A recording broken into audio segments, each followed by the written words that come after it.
قرآن لوگوں کے لیے اللہ کا پیغام۔ هذا القرآن يوحدنا لطريق الخير يوجهنا الله تعالى أنزله ورسول الله نحمدہ ونصلی علی رسولہ الکریم، اما بعد فاعوذ باللہ من الشیطان الرجیم، بسم اللہ الرحمن الرحیم۔ وَإِذَا مَسَّ النَّاسَ ضُرٌّ دَعَوْا رَبَّهُم مُنِيبِينَ إِلَيْهِ ثُمَّ إِذَا أَذَاقَهُم مِّنْهُ رَحْمَةً إِذَا فَرِيقٌ مِّنْهُم بِرَبِّهِمْ يُشْرِكُونَ۔ صدق اللہ العظیم۔ رب اشرح لی صدری ویسر لی امری واحلل عقدۃ من لسانی یفقہوا قولی، آمین یا رب العالمین۔ محترم حضرات اور معزز خواتین، سورہ روم کے اس چوتھے رکوع میں جو انسانوں کی ایک عمومی روش ہے، اللہ تبارک و تعالیٰ اس پر اظہار افسوس فرما رہا ہے۔ فرمایا وَإِذَا مَسَّ النَّاسَ ضُرٌّ، جب لوگوں کو پہنچتی ہے کوئی تکلیف، دعوا ربہم منیبین الیہ، تو وہ اپنے رب کو پکارتے ہیں اس کی طرف رجوع کرتے ہوئے، لمبی لمبی دعائیں کرتے ہیں اور اللہ تبارک و تعالیٰ کے سامنے گڑ گڑاتے ہیں۔ ثم اذا اذاقہم منہ رحمۃ، اور پھر جب اللہ تبارک و تعالیٰ انہیں اپنی طرف سے رحمت چکھا دیتا ہے، رحمت عطا کر دیتا ہے، اذا فریق منہم بربہم یشرکون، تو پھر ان میں سے ایک گروہ وہ بھی ہے جو اپنے رب کے ساتھ شرک کرتا ہے، اللہ تعالیٰ کی رحمت کو کسی اور کی طرف منسوخ کرتا ہے۔ فلاں بزرگ کی نظر کرم ہوئی، وہاں جا کے منت مانی تھی، وہاں جا کے دعا کی تھی، میرا مسئلہ حل ہو گیا، یا فلاں صاحب نے جو ہے وہ بڑا احسان کیا، میں نے ان سے رابطہ کیا تھا، ان کو فون کیا تھا، انہوں نے یہ کیا، انہوں نے یہ کیا، یا پھر اپنے آپ کو کریڈٹ دینا کہ میں نے یوں کیا، میں اس سے ملا، میں ادھر گیا اور یوں میں نے کہا، یہ کیا وہ کیا، تو بجائے اس کے کہ اللہ کا شکر ادا کیا جائے، ایسے لوگ رحمت کا کریڈٹ کسی اور کو دیتے ہیں یا اپنے آپ کو دیتے ہیں۔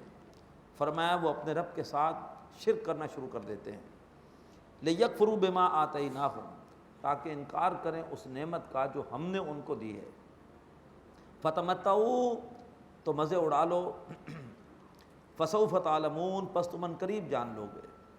ام انزلنا علیہم سلطانا فہو یتکلم بما کانوا بہ یشرکون، کیا ہم نے ان کے اوپر کوئی ایسی دلیل نازل کی ہے جو بول رہی ہو اس شرک کے حق میں جو وہ کر رہے ہیں۔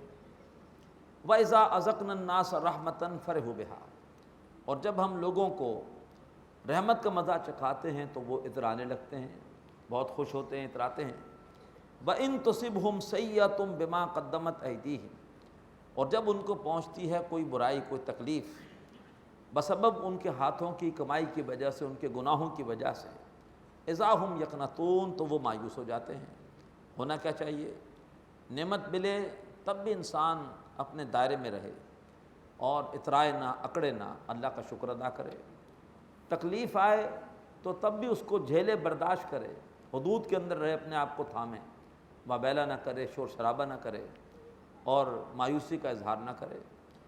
اللہ تبارک و تعالی ہمیں ہر حال میں اپنے احکامات پر عمل کی توفیق عطا فرمائے۔ اولم یروا، کیا وہ دیکھتے نہیں ہیں، ان اللہ یبسط الرزق لمن یشاء ویقدر، کہ بے شک اللہ تعالیٰ جس کے لیے چاہتا ہے رزق کو وسیع کر دیتا ہے اور جس کے لیے چاہتا ہے رزق کو تنگ کر دیتا ہے۔ ان فی ذلک لآیات لقوم یؤمنون، بے شک اس میں یقیناً نشانیاں ہیں ان لوگوں کے لیے جو کہ ایمان لائیں۔ فآت ذی القربى حقہ والمسکین وابن السبیل، تو دو قرابت دار کو اس کا حق، یہ اسلوب قرآن مجید میں بار بار آتا ہے کہ اگر تمہارے پاس تمہاری ضرورت سے زائد مال ہے تو یہ کسی اور کا حق ہے جو اللہ نے بطور امتحان تمہیں دے دیا ہے کہ تم اس کا حق اس کو دیتے ہو کہ نہیں دیتے ہو۔ تو لہٰذا اگر تمہارے پاس مال تمہاری ضرورت سے زائد ہے تو اس کو حقداروں تک پہنچاؤ، اور حقداروں میں بھی اولین ترجیح دو اپنے قرابت داروں کو۔ اپنے خاندان میں دیکھو کہ کون بیوہ ہے، کون یتیم ہے، کون بیمار ہے، کون معذور ہے، کون مقروض ہے، کون ہے جو پریشان حال ہے، تو فآت ذی القربہ حقہ، قرابت دار کو اس کا حق دو۔ جب آپ یہ سمجھ کر دیں گے کہ میں کوئی احسان نہیں کر رہا، اس کا حق اللہ نے میرے کھاتے میں ڈال دیا تھا، میں اس کو دے رہا ہوں، تو کبھی بھی آپ اس پر احسان نہیں جتلائیں گے، آپ میں کوئی احساس برتری پیدا نہیں ہوگا، بلکہ آپ عاجزی کے ساتھ اس تک اس کا حق پہنچائیں گے، اتنا آپ کے لیے اجر بھی زیادہ ہوگا۔ والمسکین، اور محتاج کو اس کا حق دو، وابن السبیل، اور مسافر کو، ذالک خیر للذین یریدون وجہ اللہ، یہ ان لوگوں کے لیے بہتر ہے جو اللہ تبارک و تعالیٰ کی رضا کے طلبکار ہیں، جو چاہتے ہیں کہ اللہ راضی ہو جائے، وہ دل سے دنیا کی محبت کو نکالیں، تب اللہ کی رضا، اللہ کی قربت ملے گی۔ ہر تمنا دل سے رخصت ہو گئی، اب تو آجا، اب تو خلوت ہو گئی، تو جب تک دل میں پیسے کی محبت ہے، اس دل میں اللہ کی محبت آ ہی نہیں سکتی۔ جب تک دل سے ہم دیگر چیزوں کی محبت نہیں نکالیں گے، اللہ تعالیٰ غیور ہے، وہ چاہتا ہے کہ دل میں تنہا میرا راج ہو، میرے ساتھ کسی اور کی محبت نہ ہو، سب سے فائق محبت اللہ کی محبت ہو، باقی محبتیں ہوں لیکن اللہ کی محبت کے تابع ہوں۔ تو فرمایا کہ یہ مال خرچ کرنا ان لوگوں کے لیے بہتر ہے جو اللہ کی رضا چاہتے ہیں، اللہ کی قربت چاہتے ہیں، اللہ کی محبت چاہتے ہیں۔ وَأُولَٰئِكَ هُمُ الْمُفْلِحُونَ، اور ایسے ہی لوگ کامیاب ہونے والے ہیں۔ سود کی حرمت پر جو پہلی آیت اللہ نے نازل کی قرآن مجید میں ترتیب نزول کے اعتبار سے مکی دور میں، وہ ہے سورہ روم کی یہ آیت جو ہم پڑھنے جا رہے ہیں، آیت نمبر 39۔ باقی سود کی حرمت کا حکم مدنی دور میں آیا، وہ آیتیں ہم اس سے پہلے پڑھ چکے ہیں۔ وَمَا آتَيْتُم مِّن رِّبًا لِّيَرْبُوَ فِي أَمْوَالِ النَّاسِ، اور جو بھی تم دیتے ہو مال سود پر تاکہ وہ لوگوں کے مال میں شامل ہو کر بڑھتا رہے، فلا یربو عند اللہ، تو وہ اللہ کے نزدیک نہیں بڑھتا۔ گویا اللہ تعالیٰ کی طرف سے ایک کراہیت کا اظہار ہو گیا سود کے لیے، بالکل ابتدائی حکم ہے، عقل مندوں کے لیے اشارہ آ گیا کہ اللہ تبارک و تعالیٰ سود کو پسند نہیں کرتا۔ تو جو بھی تم پیسہ دیتے ہو تاکہ وہ لوگوں کے مالوں میں شامل ہو کر بڑھتا رہے سود کے ذریعے، اللہ تعالیٰ کے نزدیک وہ نہیں بڑھتا، یعنی اللہ تعالیٰ کو اس طرح کی بڑھوتری پسند نہیں ہے۔ وما آتیتم من زکوٰۃ، اور جو تم دیتے ہو زکوٰۃ کے طور پر، تریدون وجہ اللہ، اور چاہتے ہو کہ اس کے ذریعے سے تمہیں اللہ کی نظر کرم حاصل ہو، اللہ کی قربت حاصل ہو، فاولئک ھم المضعفون، تو یہ وہ مال ہیں جو اللہ کے ہاں بڑھتے چڑھتے ہیں، اللہ تبارک و تعالیٰ کئی گنا ان کا اجر عطا فرمائے گا۔ اللہ تعالیٰ ہمارے صدقات اور زکوٰۃ کو قبول فرمائے۔ اللہ الذی خلقکم، اللہ تبارک و تعالیٰ وہ ہستی ہے کہ جس نے تمہیں بنایا، ثم رزقکم، پھر اس اللہ ہی نے تمہیں روزی دی، رزق دیا، ثم یمیتکم، پھر وہ اللہ تعالیٰ ہی تمہیں موت دے گا، ثم یحییکم، پھر وہ اللہ تعالیٰ ہی تمہیں دوبارہ زندہ کرے گا۔ هل من شرکائکم من یفعل من ذلکم من شیء، اے شرک کرنے والوں، کیا تمہارے شریکوں میں سے کوئی اور ہے جو یہ سب کچھ کر سکے، جس نے تمہیں پیدا کیا ہو، جو تمہیں روزی دیتا ہو، جو تمہیں موت دے سکتا ہو، موت کے بعد دوبارہ زندہ کر سکتے ہو؟ سبحانہ وتعالی عما یشرکون، وہ اللہ تعالیٰ پاک ہے اور وہ بلند و بالا ہے اس شرک سے جو کہ وہ کر رہے ہیں۔ ظہر الفساد فی البر والبحر بما کسبت ایدی الناس، بحر و بر میں فساد برپا ہو گیا ہے بسبب لوگوں کے ہاتھوں کی کمائی کی وجہ سے، لوگوں کے گناہوں کی وجہ سے۔ فساد کہتے ہیں کسی بھی قانون کے ٹوٹنے کو، جب قانون کی عملداری نہ رہے تو وہ فساد ہے۔ مثال کے طور پر جیسے اس وقت ہمارے ہاں ملک میں فساد ہے، کوئی قانون کی عملداری نہیں ہے، لوٹ کھسوٹ کا معاملہ گرم ہے، کوئی کسی کی جان لے لے پکڑنے والا کوئی نہیں، کوئی کسی کا مال چھین لے، لوٹ مار کر لے، کوئی پرسان حال نہیں، یہ فساد ہے۔ اور دوسرا فساد ہوتا ہے جو اللہ تعالیٰ کا قانون ہے مظاہر قدرت کے حوالے سے، بارش کا ایک قانون ہے، آتی ہے اور اس سے بڑا فائدہ ہوتا ہے، یہی بارش اگر حد سے زیادہ برس جائے تو عذاب ہے۔ دریا بہہ رہا ہے، بہنا چاہیے، یہی دریا اگر اپنی حدود سے نکل کر بہنے لگے تو سیلاب ہے، عذاب ہے۔ تو فرمایا کہ بحر و بر میں فساد برپا ہوتا ہے، تباہی آتی ہے بسبب اس کے جو کچھ کمایا لوگوں کے ہاتھوں نے، یعنی لوگوں کے گناہوں کی وجہ سے آفات آتی ہیں۔ لِیُذِیقَہُم بَعْضَ الَّذِی عَمِلُوا، تاکہ اللہ تعالیٰ انہیں ان کے بعض اعمال کا مزہ چکھائے، لعلہم یرجعون، شاید کہ وہ اللہ کی طرف پلٹیں، شاید کہ سدھر جائیں، شاید کہ دل میں رقت پیدا ہو۔ تو اس وقت ہم اہل پاکستان اللہ تبارک و تعالیٰ کے عذابوں کی گرفت میں ہیں۔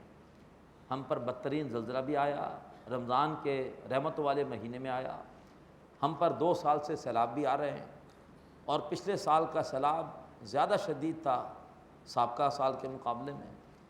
ہم پر بڑی طوفانی قسم کی بارشیں بھی ہوئی ہیں، ہماری آپس میں بھی خانہ جنگی جاری ہے، ٹارگٹ کلنگ ہو رہی ہے، برے حالات ہیں کراچی میں بھی اور بلوچستان میں بھی، اور ہم پر ایک سے ایک بے حس حکمران بھی مسلط ہو رہا ہے جو اللہ تعالیٰ کی طرف سے عذاب ہے۔ اور وجہ کیا ہے کہ ہمارے جرائم بہت بڑے ہیں۔ یہ ملک پاکستان، اس کا جواز نہیں ہے سوائے اسلام کے۔ نہ پاکستان بولنے والوں کی زبان ایک ہے، نہ رنگ ایک ہے، نہ نسل ایک ہے، یہ سب کے سب جڑے تھے اسلام کے نام پر، اور انہوں نے ہر سطح پر اسلام سے بے وفائی کی، نہ اپنے گھروں پہ اسلام نافذ کیا، نہ اپنے کاروبار میں کیا، نہ اپنے ملک میں کیا، جس کی وجہ سے اللہ تعالیٰ ناراض ہے۔ ایک قانون اس ملک میں قرآن و سنت کے مطابق تھا، وہ بھی سن 62 میں ایک ڈکٹیٹر نے ختم کر دیا۔ 16 علماء نے خط لکھا کہ جو قانون تم نافذ کرنے جا رہے ہو فیملی لاء کا، یہ قانون ان بنیادوں پر شریعت سے متصادم ہے۔ وہ قانون آج بھی نافذ ہے۔ دوسرے ڈکٹیٹر نے شرعی عدالت بنائی اور پابندی لگا دی کہ اس قانون کو یہ عدالت نہیں چھیڑ سکتی۔ انا للہ و انا الیہ راجعون۔ سود کے بارے میں تاریخی ایک محنت ہوئی ہمارے ملک میں 30 برس تک، اور تیسرے ڈکٹیٹر نے آ کے 24 جون سن 2002 کو ساری محنت کو زیرو کر دیا، اور جو ہے وہ طے کیا کہ اس ملک میں اللہ اس کے رسول کے ساتھ جنگ کا سلسلہ جاری رہے گا۔ ایک حدود آرڈیننس ہم نے بنایا تھا، اس پر بھی عمل تو ہوا ہی نہیں، لیکن اس کو بھی اس تیسرے ڈکٹیٹر نے آ کے اور منسوخ کر دیا۔ اور اس کے بعد ہمارے پڑوس افغانستان میں ایک حکومت قائم ہوئی تھی جس نے اسلامی حدود نافذ کر دی تھی۔ اس حکومت کو تباہ کرنے میں بھرپور ساتھ دیا اس جو ہے وہ قوم نے، پاکستانی قوم نے، جس کی وجہ سے اللہ تعالی ہم سے شدید ناراض ہے۔ اور جب تک ہم اپنی غلطیوں کا اعتراف نہیں کرتے، توبہ نہیں کرتے، یہ قوم اٹھ کھڑی نہیں ہوتی، اس وقت تک اللہ تبارک و تعالیٰ کی طرف سے یہ عذاب کے کوڑے برستے رہیں گے۔ ابھی پھر بہت ہی برا فیصلہ کیا ہے دوبارہ نیٹو سپلائی کی بحالی کا، پرانی تنخواہ پر ہی کیا ہے۔ تو اس قدر بے حسی ہے، اس قدر جو ہے وہ دین سے دوری ہے، سنگ دلی ہے، کہ یہاں سے جو ہے وہ پورے کا پورا خون ہوا ہے ہمارے افغان بھائیوں کا، ہمارے ہاتھ اس خون میں رنگے ہوئے ہیں۔ اسلامی حکومت کو ختم کرنے کے جرم میں ہم شریک ہیں، اس لیے اللہ تعالی ہم سے ناراض ہے۔ ظہر الفساد فی البر والبحر، بحر و بر میں فساد برپا ہوا، بما کسبت ایدی الناس، بسبب اس کمائی کے جو لوگوں کے ہاتھوں نے کی، لیذیقہم بعض الذی عملوا، تاکہ اللہ انہیں ان کے بعض اعمال کا مزہ چکھائے، لعلہم یرجعون، تاکہ وہ اللہ تعالیٰ کی طرف پلٹیں، شاید کہ وہ اللہ کی طرف رجوع کریں۔ اللہ تعالیٰ ہمیں اپنی طرف رجوع کرنے کی توفیق عطا فرمائے۔ ہم خود توبہ کریں، اپنے دار اختیار میں اسلام پر عمل کریں، اور اس کے بعد اجتماعی جد و جہد میں جڑیں، ایسی جد و جہد جو اس ملک میں اللہ کا دین غالب کرنے کے لیے کوشش کر رہی ہو، آواز اٹھا رہی ہو۔ جس جماعت پر بھی آپ کو اعتماد ہے کہ یہ جماعت صحیح طریقے پر غلبہ دین کے لیے کام کر رہی ہے، اس جماعت میں شامل ہونا آپ کے اوپر لازم ہے۔ نہیں شامل ہوں گے، اللہ تعالیٰ کے ہاں جواب دہی مشکل ہو جائے گی۔ قل سیروا فی الارض، اے نبی ان سے کہیے کہ چلو پھرو زمین میں، فانظروا کیف کان عاقبۃ الذین من قبل، بس دیکھو کہ کیا انجام ہوا ان لوگوں کا جو اس سے پہلے گزرے ہیں۔ کان اکثرہم مشرکین، ان میں سے اکثر مشرک تھے، ان میں سے اکثر اللہ تبارک و تعالیٰ کے ساتھ دوسری ہستیوں کو شریک کرتے تھے۔ لیکن اس صورت میں مشرک کس کو کہا گیا ہے؟ سورہ روم میں ابھی ہم نے پڑھا کہ ولا تکونوا من المشرکین، مشرکوں میں سے مت ہو، من الذین فرقوا دینہم، جنہوں نے اپنے دین کے حصے بکھرے کر دیے، وکانوا شیعا، گروہوں میں بٹ گئے، کل حزب بما لدیہم فرحون، ہر گروہ کے پاس جو ایک دین کا حصہ ہے اس پر وہ اترا رہا ہے۔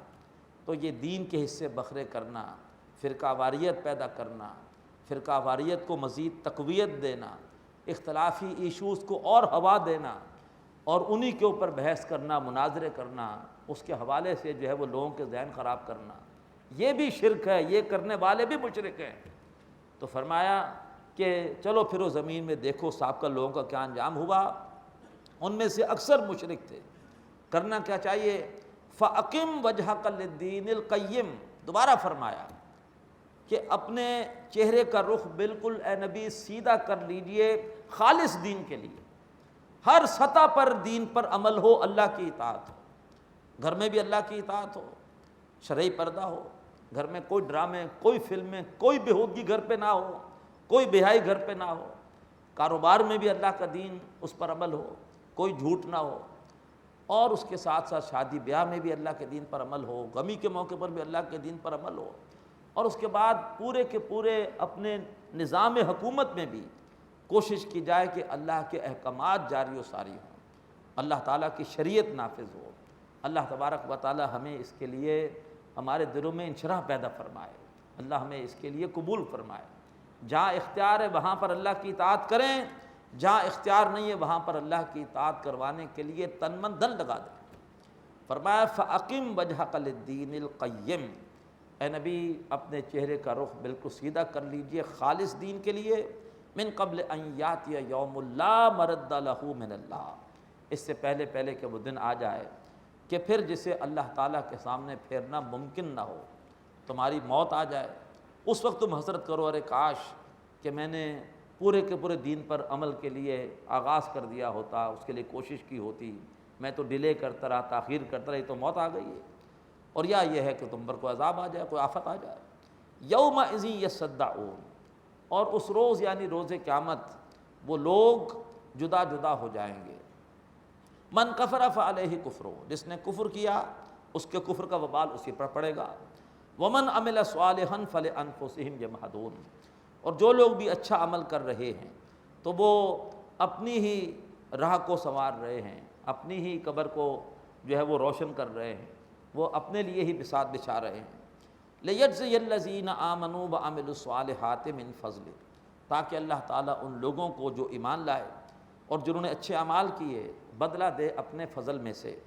انہ لا یحب الکافرین، بے شک اللہ تعالیٰ کافروں کو پسند نہیں کرتا۔ ومن آیاتہ، اور یہ اللہ تعالیٰ کی آیتوں میں سے ہے، ان یرسل الریاح مبشرات، کہ وہ بھیجتا ہے ہواؤں کو خوشخبری دینے والیاں بنا کر بارش کے آنے سے پہلے۔ وَلِيُذِيقَكُم مِّن رَحْمَتِهِ، تاکہ اللہ تعالیٰ تمہیں اپنی رحمت میں سے چکھائے۔ یہاں رحمت سے مراد بارش ہے کہ اللہ تعالیٰ رحمت کی بارش تمہیں عطا کرے۔ وَلِتَجْرِيَ الْفُلْكُ بِأَمْرِهِ، اور تاکہ کشتیاں چلیں اللہ تبارک و تعالیٰ کے حکم سے۔ وَلِتَبْتَغُوا مِن فَضْلِهِ، اور تاکہ تم ان کشتیوں کے سفر کے ذریعے سے اللہ تبارک و تعالیٰ کا فضل تلاش کر سکو، تجارتی سرگرمیاں انجام دے سکو۔ وَلَعَلَّكُمْ تَشْكُرُونَ، اور تاکہ تم شکر کرو۔ وَلَقَدْ أَرْسَلْنَا مِن قَبْلِكَ رُسُلًا إِلَىٰ قَوْمِهِمْ، اے نبی ہم نے آپ سے پہلے رسول بھیجے ان کی قوموں کی طرف۔ فَجَاءُوهُم بِالْبَيِّنَاتِ، تو وہ رسول ان کے پاس آئے واضح تعلیمات کے ساتھ۔ فَانْتَقَمْنَا مِنَ الَّذِينَ أَجْرَمُوا، تو پھر ہم نے انتقام لیا ان لوگوں سے جنہوں نے جرائم کیے۔ وَقَانَ حَقًّا عَلَيْنَا نَصْرُ الْمُؤْمِنِينَ، اور مومنوں کی مدد کرنا یہ ہم پر لازم ہے، ہم مومنوں کی ضرور مدد کرتے ہیں۔ اللہ الذی یرسل الرياح، اللہ تعالیٰ وہ ہستی ہے جو کہ بھیجتا ہے ہواؤں کو۔ فَتُثِيرُ سَحَابًا، اور پھر وہ ہوائیں اٹھا لاتی ہیں بادل۔ فَيَبْسُطُهُ فِي السَّمَاءِ كَيْفَ يَشَاءُ، اور اللہ تعالیٰ ان کو آسمان میں جس طرح سے چاہتا ہے پھیلا دیتا ہے۔ وَيَجْعَلُهُ كِسَفًا، پھر اللہ تعالیٰ ان بادلوں کو تہہ بتہ کرتا ہے۔ بعض مساجد میں ائمہ وہ صرف اپنی ڈیوٹی پوری کرتے ہیں، آتے ہیں 2 رکعت میں بس کچھ بھی صورتیں پڑھا دی انہوں نے، ایک رکعت میں کیا پڑھا ہے، دوسری میں کیا پڑھا ہے، کوئی مضامین کا ربط نہیں ہوتا، بس ان کا کام ہوتا ہے کہ اپنی ڈیوٹی پوری کر دیں، نماز پڑھا دیں۔ لیکن بعض ائمہ ایسے بھی ہیں کہ جو بلا شبہ یہ ذمہ داری ادا کرتے ہیں پوری روح کے ساتھ، وہ نماز کے دوران ایسے مقامات کی تلاوت کرتے ہیں کہ جس کے ذریعے سے لوگوں کو پیغام دے رہے ہیں۔ 2 رکعتوں میں ایسا مضمون پڑھتے ہیں کہ آپس میں ربط ہوتا ہے، ایسے کم ہی ہوتے ہیں۔ صلاح البدیر جو ہے مسجد نبوی کے امام ہیں، پتہ نہیں اب ہیں کہ نہیں، 2005 میں گیا تھا تو تھے، ان میں نے محسوس کیا کہ وہ جب بھی تلاوت کرتے تھے، مغرب کی نماز پڑھاتے تھے، تو جو ہے وہ بہت چن چن کے ان کا انتخاب ہوتا تھا قرآن مجید سے، بڑا لطف آتا تھا۔ ایک روز مدینے میں بڑا سہانا موسم تھا، آسمان پر جو بادل چھائے ہوئے تھے، بڑا خوبصورت منظر تھا، تو میں سوچنے لگا کہ آج صلاح البدیر صاحب کون سا مقام تلاوت کرتے ہیں نماز میں. تو اور میں کوشش کی، پہلے صف میں گیا، ان کے پیچھے کھڑے ہو کے نماز پڑھی، تو انہوں نے آ کر یہ آیت تلاوت کی، اللہ الذی یرسل الریاح، اللہ تبارک و تعالی ہواؤں کو بھیجتا ہے، فتصیر سحابا، اور وہ ہوائیں ہیں جو بادلوں کو اٹھا کر لاتی ہیں، ہانک کر لے آتی ہیں، فیبسطہ فی السماء کیف یشاء، پھر وہ اللہ تعالیٰ ہے جس طرح سے چاہتا ہے بادلوں کو آسمان میں پھیلا دیتا ہے. کیسے کیسے بادلوں کے خوبصورت نقشے آسمان میں وجود میں آ جاتے ہیں. وَيَجْعَلُهُ كِسَفًا، اور پھر وہ اللہ تعالیٰ ان بادلوں کو کرتا ہے تہ بتہ، فَتَرَ الْوَدْقَ يَخْرُجُ مِنْ خِلَالِ، اور پھر تم دیکھتے ہو بارش کو کہ وہ ان بادلوں کے بالکل بیچوں بیچ سے نکلتی ہے. فَإِذَا أَصَابَ بِهِ مَن يَشَاءُ مِنْ عِبَادِهِ، اور پھر اللہ تعالیٰ اس بارش کو اپنے بندوں میں سے جس پر چاہتا ہے برسا دیتا ہے. اذا ہم یستبشرون، اور پھر وہ بندے خوشیاں منانے لگتے ہیں. وَإِن كَانُوا مِن قَبْلِ أَن يُنَزَّلَ عَلَيْهِم مِّن قَبْلِهِ لَمُبْلِسِينَ، اور وہ لوگ اس سے پہلے کہ وہ بارش ان کے اوپر نازل ہوتی، لَمُبْلِسِينَ، یقیناً بڑے مایوس تھے کہ اس بار تو چھینٹا پڑا نہیں، اس بار تو بارش ہوئی نہیں. فَانظُرْ إِلَىٰ آثَارِ رحمت اللہ، اے نبی دیکھیے اللہ تبارک و تعالیٰ کی رحمت کی نشانیاں. کیف یحیی الارض بعد موتہا، کیسے اللہ تعالیٰ زمین کو اس کی موت کے بعد زندہ کرتا ہے. ان ذالک لمحیی الموتیٰ، بے شک وہ یقیناً مردوں کو بھی زندہ کرے گا. وہو علی کل شیء قدیر، اور وہ اللہ تعالیٰ ہر چیز پہ قدرت رکھتا ہے. وَلَئِنْ أَرْسَلْنَا رِيحًا، اور اگر ہم ایسی ہوا بھیج دیں، فَرَأَوْهُ مُصْفَرًّا، کہ وہ دیکھیں کہ ان کی کھیتی زرد پڑ گئی ہے، تیز جو ہے وہ لو کے جھونکے بھیج دیں اور ان کی کھیتی جھلس جائے اور وہ دیکھیں کہ کھیتی زرد پڑ گئی ہے، لَظَلُّوا مِن بَعْدِهِ يَكْفُرُونَ، تو پھر وہ اس کے بعد ناشکری کرنا شروع کر دیتے ہیں. یعنی سوچتے نہیں کہ یہ کھیتی ہمیں دی کس نے تھی، یہ رحمت دی کس نے تھی، بھول جاتے ہیں اس کو. اور جب وہ کھیتی زرد پڑتی ہے کسی آفت کی وجہ سے تو اللہ تعالیٰ کی ناشکری کرتے ہیں. فَإِنَّكَ لَا تُسْمِعُ الْمَوْتَىٰ، تو اے نبی صلی اللہ علیہ وسلم آپ ان مردوں کو نہیں سنا سکتے. میں نے کل بھی عرض کیا تھا کہ اس سے مراد وہ قبر والے مردے نہیں ہیں. اللہ تبارک و تعالیٰ مردہ کہہ رہا ہے ہٹ درموں کو کہ جن کے کانوں سے ایسی حق کی بات ٹکرا کے واپس آ رہی تھی، اثر نہیں ہو رہا تھا. اے نبی صلی اللہ علیہ وسلم آپ ان مردوں کو نہیں سنا سکتے. وَلَا تُسْمِعُ صُمَّ الدُّعَاءَ إِذَا وَلَّوْا مُدْبِرِينَ، اور نہ آپ ان بہروں کو اپنے پکار سنا سکتے ہیں جب کہ وہ بدبخت پیٹ پھیر کے بھاگ رہے ہوں. وَمَا أَنْتَ بِهَادِ الْأُمْيِ عَنْ ضَلَالَتِهِمْ، اور نہ ہی آپ اندھوں کو ان کی گمراہی کے حوالے سے کوئی ہدایت دے سکتے ہیں. ان تسمعوا الا من یؤمن بآیاتنا، آپ اسی کو سنا سکتے ہیں کہ جو ہماری آیتوں پر ایمان لاتا ہے. فہم مسلمون، تو ایسے لوگ اللہ کی فرما برداری اختیار کر رہے ہیں. اللہ الذی خلقکم من ضعف، اللہ تعالیٰ نے تمہیں بنایا کمزوری سے، تم بڑے لاچار تھے، بے بس تھے. سب سے زیادہ بے بس بچہ انسان کا ہوتا ہے. 2.5 سال تک کیا بلکہ اس کے بعد بھی کتنے عرصے تک اپنی ضروریات پوری نہیں کر سکتا. ہم سے بہتر تو مرغی کا چوزا ہے کہ پہلے دن خود چل کر اپنا دانہ کھاتا ہے. تو بے شک اللہ نے تمہیں بنایا کمزوری سے. ثم جعل من بعد ضعف قوۃ، پھر اللہ تعالیٰ نے اس کمزوری کے بعد قوت پیدا کر دی. ثم جعل من بعد قوۃ ضعفا وشیبہ، اور پھر اللہ تعالیٰ نے اس قوت کے بعد پیدا کر دی کمزوری اور بڑھاپا. یخلق ما یشاء، اللہ جو چاہتا ہے تخلیق کرتا ہے.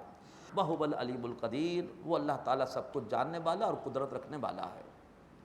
وَيَوْمَ تَقُومُ السَّاعَةُ يُقْسِمُ الْمُجْرِمُونَ، جس روز قیامت قائم ہوگی مجرم قسمیں کھائیں گے، مَا لَبِثُوا غَيْرَ سَاعَةٍ، کہ وہ ایک گھڑی دنیا میں رہے ہیں. كَذَلِكَ كَانُوا يُؤْفَكُونَ، اسی طرح سے وہ پھرا دیے جائیں گے، اسی طریقے پر وہ بہکا دیے جائیں گے. وَقَالَ الَّذِينَ أُوتُوا الْعِلْمَ وَالْإِيمَانَ، کہیں گے وہ لوگ جن کو علم اور ایمان دیا گیا، لَقَدْ لَبِثْتُمْ فِي كِتَابِ اللَّهِ إِلَىٰ يَوْمِ الْبَعْثِ، ارے تم اللہ تعالیٰ کی کتاب یعنی اللہ کی تقدیر کے مطابق رہے ہو اس دن تک کے لیے جس دن کے دوبارہ جی اٹھنا تھا. فَهَذَا يَوْمُ الْبَعْثِ، تو یہ ہے دوبارہ جی اٹھنے کا دن. وَلَٰكِنَّكُمْ كُنْتُمْ لَا تَعْلَمُونَ، لیکن تم جانتے نہیں ہو. بارک اللہ لی ولکم فی القرآن العظیم ونفعنی وإیاکم بالآیات والذکر الحکیم۔ هذا القرآن يوحد